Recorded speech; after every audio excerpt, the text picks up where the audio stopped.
Hi guys, இன்னைக்கு நம்ம movie ரிவ்யூவில் தி அன்பிரேக்கபிள் பாய் இந்த படத்துடைய ரிவ்யூ தான் பார்க்க போகிறோம். இந்த படம் இப்போ தமிழ் டப்பில் அவைலபிளாக இருக்கு. ஒரு எமோஷனல் ஃபீல் குட் மூவியாக இந்த படம் வெளிவந்திருக்கு. இப்போ இந்த படத்துடைய கதையை பார்த்தலாம். படத்துடைய ஹீரோ ஒரு குட்டி பையன். இந்த பையனுக்கு வந்து உடம்பு சரியில்லாத இருக்கும். இவனுடைய எலும்புகள்லாம் வலுவிழந்து ரொம்ப லேசியாக இருக்கும். இவன் டக்குன்னு கீழே இறங்கினா கூட, சின்னதாக கீழே விழுந்தா கூட அடிபட்டு எலும்புல நொறுங்கி போகிற அளவுக்கு இவனுடைய உடம்புல சக்தி அந்த அளவுக்கு இருக்கும். அது மட்டும் இல்லாமல் ஆட்டிசியம் அப்படிங்கிற ஒரு நோயினால் இந்த பையன் வந்து பாதிக்கப்பட்டிருப்பான். இப்படி இருக்கக்கூடிய பையனை அவங்களுடைய பேரண்ட்ஸ் ரொம்ப சந்தோஷமாக வச்சுருக்குன்னு சொல்லிட்டு அப்படி சந்தோஷமாக வச்சுருப்பாங்க. முடிஞ்ச அளவுக்கு அவனை லைஃப்பில் சந்தோஷமாக வச்சுருக்குன்னு சொல்லிட்டு பயங்கரமாக அவனுக்கெல்லாம் நிறையா அப்படி இப்படின்னு நிறையா செஞ்சிட்ருப்பாங்க.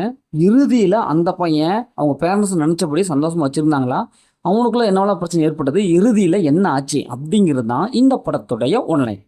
இந்த படத்துடைய பாசிட்டிவ்னு பார்த்தாவே அந்த குட்டி பையன் அவனுடைய கேரக்டர் நல்லாவே எழுதி எடுத்திருக்காங்க. முடிஞ்ச அளவுக்கு அந்த கேரக்டர் வந்து நல்லா ரசிக்கிற மாதிரி காமிச்சிருக்காங்க.